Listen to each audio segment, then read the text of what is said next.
guys, it's another episode of Spotlight of the Week with a hint of jazz, and today we are interviewing. If you want to introduce yourself? Sure, my name is Dante Helmeto, for those who might not know. I am a videographer in New York, and I work with tons of people from not only the Caribbean side of things, but also the American side of things. Okay. So when and why did you get into videography? Well, for those who don't know, I pretty much have a really creative background.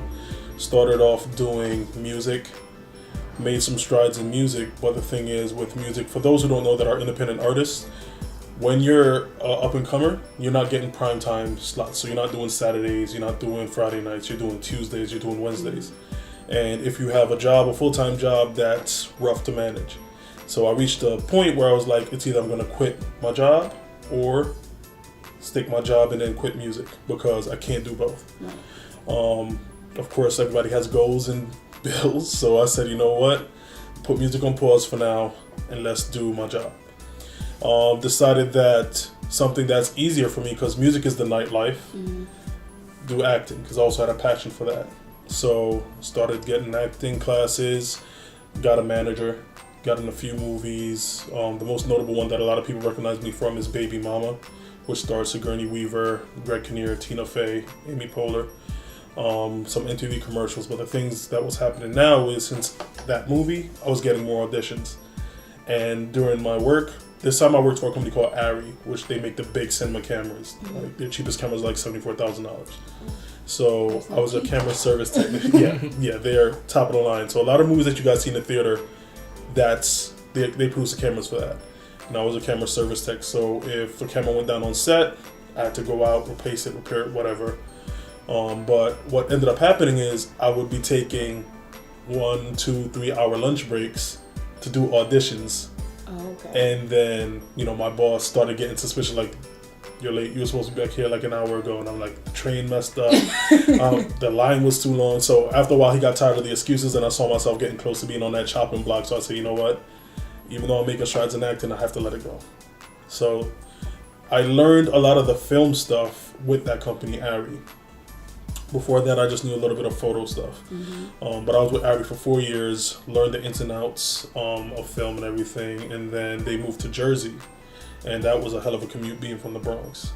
So now, decided that I'm going to find a camera rental house to work for in the Bronx, and it was Able Cine, which is down in Greenwich. Same thing. So a lot of the companies and movie production houses, they get cameras from there. Camera service tech, until I got to a point where I was like, you know what, I kind of want to do this on my own. I feel like I have enough knowledge and enough experience dealing with these cameras to actually start creating my own content. So that's when I took my first leap of faith into being an entrepreneur. Okay. Yeah. That's cool. So what did you do as a musician? Rap. Okay. Yeah, so... were you any good? I would say I got featured in XXL magazine. Okay. I was interviewed on Shady 45. I performed in South by Southwest. I was featured on thesource.com. So in everything that I've done, I've made strides. But instead of going the full way, making sacrifices, I always let the dream go to have a stable life. Okay. You want a car, you want an apartment, you want to be able to sustain yourself and not depend on anybody. So that was always a thing. But with video, I was able to balance both lives. Yeah. So shortly after that, because that first go around didn't really work out, I ended up landing a job as a film teacher for a high school. Okay, that's a good job. Taught that for 4 years before, again, last year I quit to do my own thing. Okay. And it's been good this time. Cool. I mean, that's good. You did a lot of stuff. So you've done acting, then you did music as well. Right. Were you able to utilize your resources from acting and music to help with your videography? No, not really. Surprisingly, my videography has gotten me more contacts and resources than the other two ever had. So if I was to visit any of those two now, I would be in a much better place, because I'm tied in with radio stations now. I'm tied in with popular DJs. I'm tied in with talent.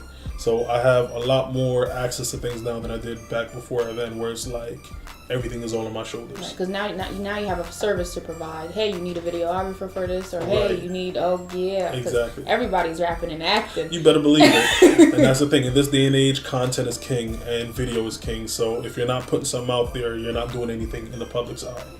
So the greatest thing is that I always have an intro to anybody because everybody needs that service. Everybody Right. needs video or photos. Do you think that you'll get back into rapping or acting along the way? I rap still, but it's just as a hobby. Like a lot of my songs I make for myself, just so happens that people tend to like it too. So if they like it, it's cool. But going full time at it, not so much, because being in the position that I am, I see the inner workings of the industry. I see a lot of the behind the scenes.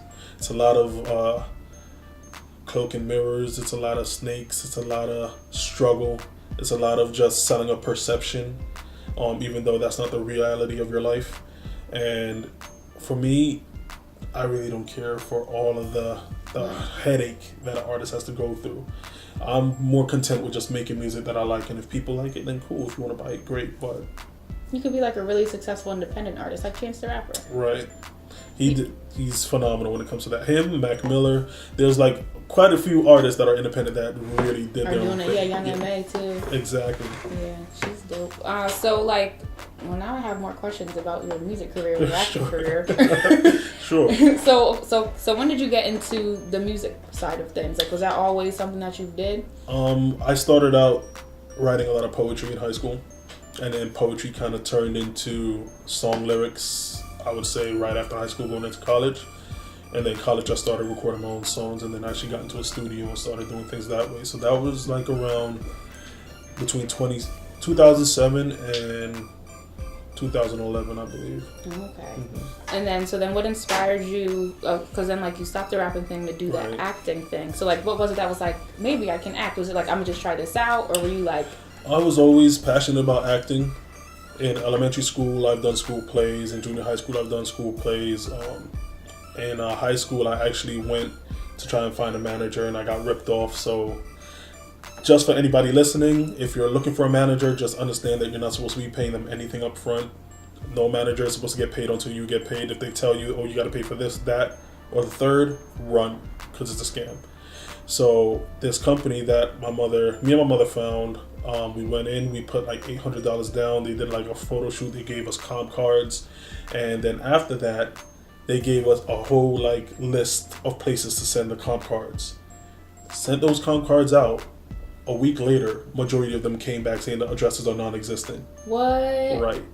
So we went down to the agency the following day after most of those things came back, and they were nowhere to be found. What? Oh, The that's office a wasn't scam. there. Right. So I learned a very valuable lesson at that point, and like I said, it was just a matter of that kind of set me back, but then also I'm in school, I have things going on, so it was always something that I wanted to do, just something that I never really had full opportunity or freedom to do. Okay. So now, are you doing videography full time? Yeah. So I told you I quit my job last year to be my own videographer. Actually, when I quit my job, I took all of what was built up in my retirement, took it all out, and I opened up a photo studio in Yonkers. Okay. So right now I'm in the process of getting that going while I'm still doing freelance jobs as a videographer. Okay. I'm also in the process of filming my own web series that I'm also starring in as an actor. Okay. Yeah, so I'm still doing both sides of that. Those who are fans of Trebas and Trebas TV, they know that I just acted in a short film that we both put together when I was in Florida called Snake.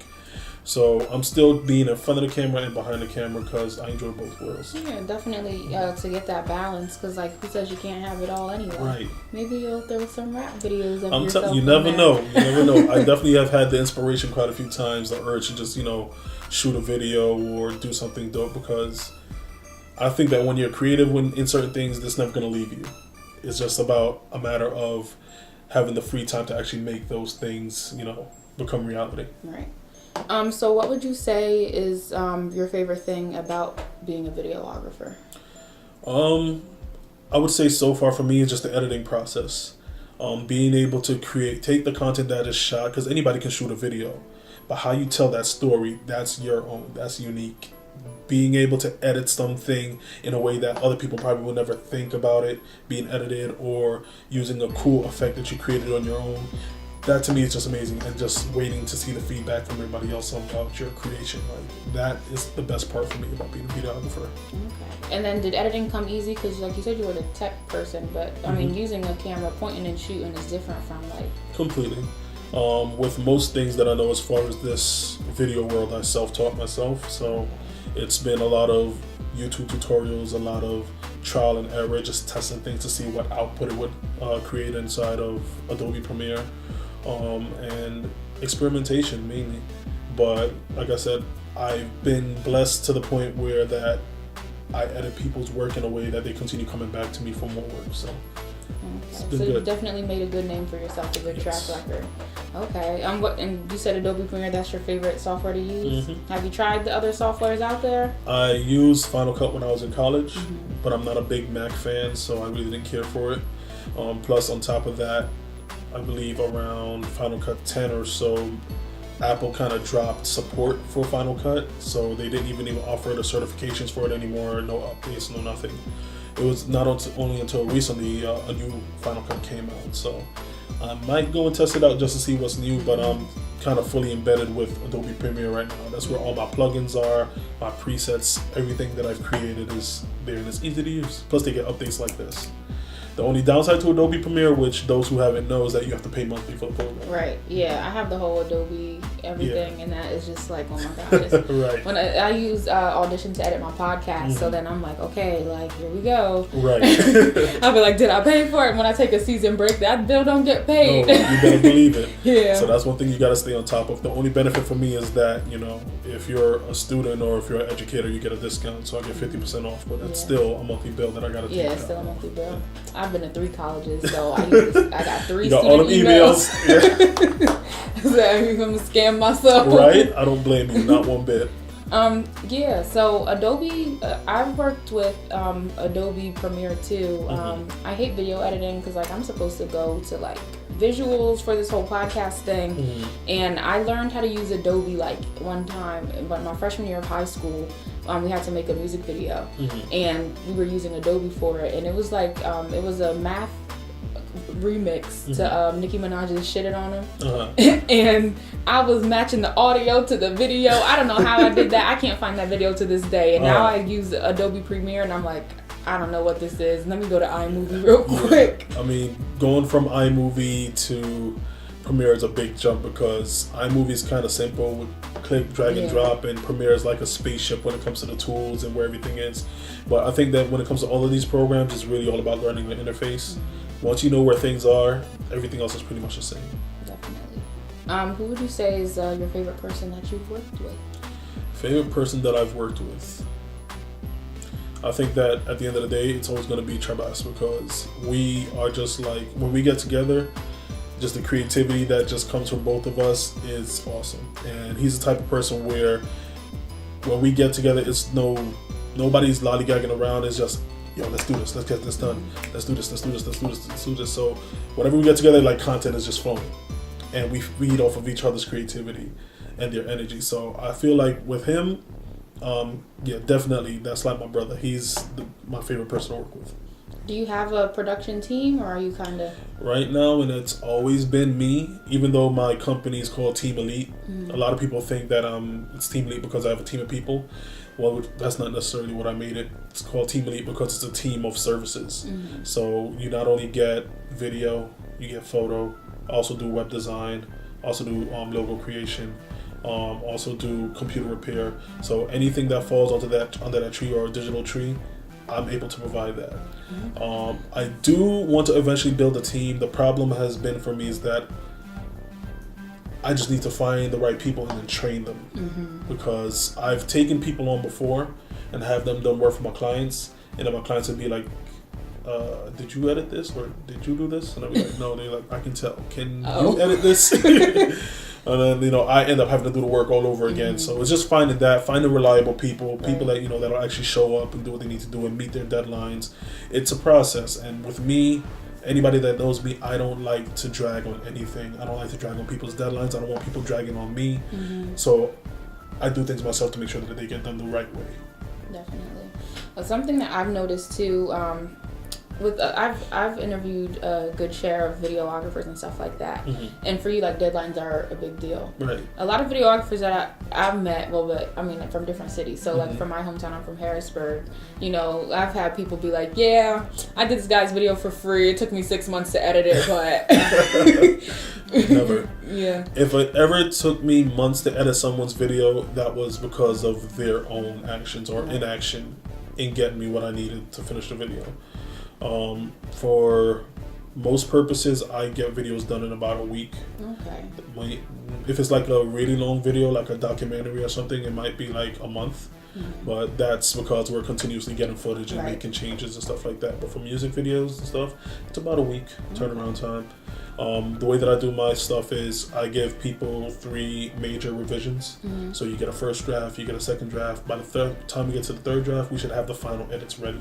And then, you know, be done at that point. So when you're hired for freelance work and people want video stuff done, like for a music video or something, do you want the artist to come with like, I want the video to be like this, this, and that, or do you want them to give you creative freedom to direct? I'll take either which way, and I've done it both ways as well. I know that some artists will come into it, they already have a vision for what their video is supposed to be like, and what I'll do, before I do agree on anything, I'll create a video treatment. So if this is your vision, I'll look at your budget, look at what we can do in terms of your vision, and then I'll create a visual treatment, which I think that we can do and how much the cost is going to be for everything to actually bring that to reality. Vice versa, if you don't have an idea but you have the song, I'll listen to the song, listen to the lyrics, and see what I can tie together in terms of visual backgrounds and locations, or even ideas in terms of set building, and compare that with your budget and see what we can make happen, create a visual treatment, and then you let me know how you want to go about it. Okay. Do you enjoy coming up with stuff on your own? All the time. The only issue that I come to find so far is that people's budgets are not high enough for me to really go as far as I want to do, right? Yeah. Because I have like some really dope, interesting set ideas, like some building like mirrors that just come in different ways, that for like a nice R&B song, different type of things that I know that, if we were to shoot that, this would really put that video on that level, competing with everybody else, and it would be different. But if the budget's not there, we got to do what works, but still actually sells the video. Okay. Do you have like a price, like as an entrepreneur, like if someone comes to you and be like, listen, like I got $100 for a music video, is that like... Unfortunately, you're going to have to find somebody else. I will definitely recommend some people for you, but I am not the one. And it's not even about just, being an asshole or being... insensitive to their dream, but people got to understand, yes, this is something that you want to do, but being a videographer is a business, and if you're an entrepreneur and that's the only way you pay your bills, you can't just take up any and everything. You have to set a price point for yourself. You got to know your worth. I feel like if I'm sitting down and I'm editing something and I feel like the money that I'm getting is not worth all the effort that I'm putting in, then I'm doing a disservice to myself. Right. So I would never take anything that I feel is lower than what I deserve. But I do make exceptions. And that's if I really feel passionate about a song or about a music, or if it's a former student of mine and I see that they were struggling and they're trying to get it done, but they're doing everything they need to do in school, I'll do a free video. So it's rare, but it does happen, and I just have to have a connection with that. I feel like, okay, I like what you're doing. I see the growth. I love the music, the lyrics, the content, everything. I want to be the one to put the video together for this. Right. All right? And you can pay me what you have. If you don't have anything, because you're a student, you're underage, I'll take care of it. But that's not going to be everybody. Right. As far as price point goes, my videos start at $800, and that's just for labor. So in this industry, at least for New York, the common day rate is anywhere between $900 and $1,500 a day when you're working in the industry. So I'm still undercutting that by $100, still the lowest price point, $800 a day, and that's for labor. For editing, I do $80 an hour. In New York, you'll find $88 an hour? 80. Oh, okay. In New York, you'll find that'll vary between $65 to $200 an hour, depending on the videographer and their status and notoriety. I feel like I've built up a portfolio which definitely speaks to my prices. And like I said, sometimes I make exceptions, and then I'll get discounts if it's for certain things. Like, for example, somebody brought to me a video idea where it's about domestic abuse. That's something that I could see speaking to people on a deeper level. That's something that I might be inclined to give a discount for. You know what I mean? Versus just a regular rap video. So it all depends on everything, but I normally let people know from the jump. Just know that the video is going to be minimum $800. Right. And then we work from there. Okay. So when you first got started, like, how did you learn the entrepreneurship side? Like, what was it that had you, like, that taught you, you know, value-wise? Because I'm sure, I'm not sure, but maybe at one point you were kind of underselling yourself. Oh, definitely. You know, as with most creative services, you start off, you're trying to do free work just to get a portfolio together. You do the free work for a time, and then it's like, all right, you're doing a lot, you want to start making money. You try to figure out what everybody else is charging, and then try to undercut those prices so you can get their work instead. So I was doing $100 videos, $50 videos starting out, but once you start meeting new people and doing dope content, your followers are going up, you're having people call you to do certain things, you know, okay, well, I feel like I'm at a level where I can bump my prices up now. And it's all about bumping up your prices and testing the waters and sticking with it. If you feel like it's too high, like you're sitting out there and months are going by and you're not getting anything, then it's one of two things in my mind. Is either you need to go out there, do more promotion, and meet more clients and see if you can get jobs done, or maybe your work is not speaking to your price. So you need to go and either up your skills or lower your price. Those to me are the two things that I think really speaks to price when it comes to videographers. Definitely. And I think too, like what I've noticed with, you know, having the opportunity to talk to different ones, now you're the second more expensive videographer that I've met. Too was like, even like with editing, and like I have noticed the quality with people who are more like for like what their prices and the quality are, like I see that. And so like where at one point, because I sing and stuff like that, and so I can work on my music videos, I remember I was like, that 150 deal looks real good, but I might really drop this 800. I'm telling you, it really does. I remember, but then again, that goes to like what I was talking about before, me having people on my team or trying to bring people in, and their work is just not up to par or up to what I produce. So therefore, you know, clients notice it. At first, yeah, they want to go with the cheap deal, but I've had clients who went the cheap route. The video looked completely not what they wanted, and then they had to come and just really end up spending extra money to get what they wanted. So I'm the type of person, and that's how I am too. If I want something, I don't go for the budget. I go for the best, so I don't have to deal with upgrades later on in the year or anything like that. When it comes to electronics, cameras, whatever, I go for whatever's mid-tier to top that I can afford or save towards, so that I know that once I got that, I have something great. Right. Okay. What would you say has been your greatest obstacle so far? Definitely had quite a few obstacles. I think that my biggest thing is just becoming more professional with my company. That was a hump for me, like I said, about 2 years ago. The biggest thing is making sure that things are on paper, everything's written out, contracts are signed, invoices are received and documented, and not doing anything based on just verbal communication, because I've been ripped off quite a few times in terms of money, where I was told I'd be paid this, and because of our friendship or our rapport, I'm expecting to get the money, I do the job, and then there's no money. Or I get paid the half, and then when it's done, I don't receive the later half. So I've gotten to a point where I have all my documents up, everything is documented. I most likely will either text or email a client before I speak to a client, just so that I have an actual documentation of the conversation. So if I have to pursue any legal routes, I know that I'm covered. Right. So that was the biggest thing, like, especially when it comes to your friends, the people that you kind of grew up in the industry with, they're like, paperwork, contract, what? You know I'm good for this, but you can't go off for that, man. People you can have a great job with a client yesterday, and then next week the same client will end up shafting you on your money. So you just got to make sure that your investment is completely secured and taken care of, because once again, if this is your livelihood and you are making plans based on how you're getting paid and you miss a payment, you're going to be in the doghouse. And that's the thing that you want to avoid. Not being in the doghouse, not missing your bill payments, and not ending up having to either borrow money or whatever to get things taken care of. What would you say has been your greatest achievement so far? My greatest achievement, I've had a lot of achievements. I would probably say one that's coming, and one that I've had, which is being able to shoot for Essence magazine. Okay. So I've been working with Essence since last year, shooting a lot of their festivals, their red carpets. Even we did.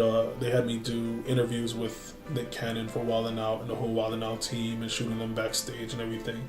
So just working with them, especially being it's a company that when I put my prices out there, they ask me no questions. They just pay me what I ask, and they continue to use me. I respect that a lot, and I like what they do for the community. So that's one of my biggest achievements, getting in bed with them, and then also just having a great relationship with them, that they are continuing to use me and still want to use me. And then my next achievement, which is coming up this weekend, is I'm going to be going on a Mariah Carey tour, doing videography for that as well. Dope, yeah. So those two things, I feel like this year's been a great year, and I'm just looking forward to continuously knock down goals one after the next. Definitely. So 5 and 10 years from now, what will you be doing? 5 to 10 years from now, I plan on having multiple movies out, being the next Spike Lee or M. Night Shyamalan. And because I do have a horror movie that I plan on filming by next year. I want to get this web series out, see how that does.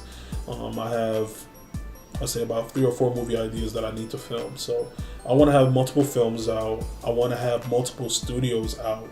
I told you I already opened up one in Yonkers. I would like to have 12 across the U.S. Okay. And just be at a point where... That's a real specific number. Yeah. The reason why is because, for those who know, my studio is called Team Elite Gemini Studio, so I'm basing it on zodiacs. So, oh, okay. So 12 studios, 12 different zodiacs in different locations. What cities? Definitely got to have something in Atlanta, got to have something in LA, got to have something in Florida, and... the others are up for grabs at this point in time. Okay. Probably Texas, because South by Southwest is like huge every year, so they have a lot of artistry that comes into town. But yeah, definitely 12 studios across the U.S. and I want to be able to just have multiple businesses that are bringing multiple forms of income, because that's how you become a millionaire or a billionaire. So that's the game plan. Okay, that's dope. This is my first time doing the interview without my notes. Okay. So I hope you didn't notice. Not a problem. It's been smooth. All right. What is your favorite song at the moment? Favorite song? I would say probably Coffee Toast. She is a Caribbean artist. She's just been making headways on Hot 97, Power 105. She also got the opportunity to perform a line or two at Buju's concert in Jamaica. Young girl, but very conscious music, and Toast has like great melodies, great message. It's dope. Okay. Now you did mention, you said stuff about not just the Caribbean side of things. Are you really into Caribbean culture? Are you Caribbean? Oh yeah, definitely. My mom and dad are Jamaican. Oh, okay. Yeah, and I spent a lot of my earlier years in Jamaica when my father was in the military. So coming up from there, I definitely have Caribbean roots. I love Jamaican music. I love the culture. I love reggae. That's always been a thing of mine. Okay. And then is that a lot of that here in New York City for you to be? Most definitely. Especially with a lot of the crossover music that occurs. There is a ton of reggae / dancehall artists that are in New York. They'll come and perform, or I'll end up doing work with them, behind the scenes vlogs, or tour with them. Like when was it? A few years ago, I did a tour with Ricky Blaze and Cranium. I did work for Shaggy. I've done work for Tifa once, Dovey Magnum. So there's definitely a dancehall / Caribbean culture that's booming in New York and over the United States, I believe. Okay. A song or not a song, a book or a quote that you would like to share. A book or a quote. I would say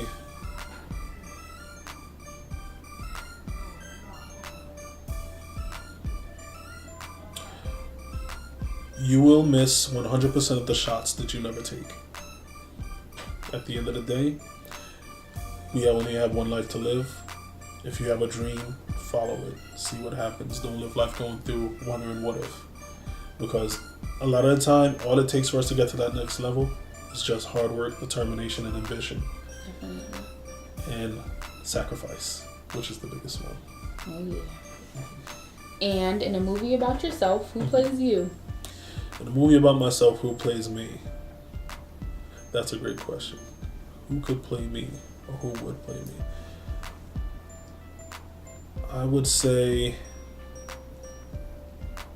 just because I like the acting styles and I think that he could really pull off everything that I've been going through. Even though his physique is completely different, but Michael B. Jordan has the role. Good He choice. definitely has the role. Yeah. All right, and then that's all the questions that I have today. If you want to share your social media, how to find you, where to find you. Sure. So I have a website, teamelitephoto.com. That's TeamelitePhoto.com. You can also find the photo page at Team Elite Photo, which is on Instagram. And my film work is at DanteFilmz. So that's DanteFilmz. And my Twitter is Dante Hilmedo. So DanteHillmedo. Awesome. Thanks again for entering with the Hint of Jazz. Follow us at Hint of Jazz. Follow my personal page at JazzLovay, JAZ.LOVAY. And thanks again for interviewing us. It was a pleasure to meet you. Same here, anytime. And we'll see you guys next week. Yes, yes.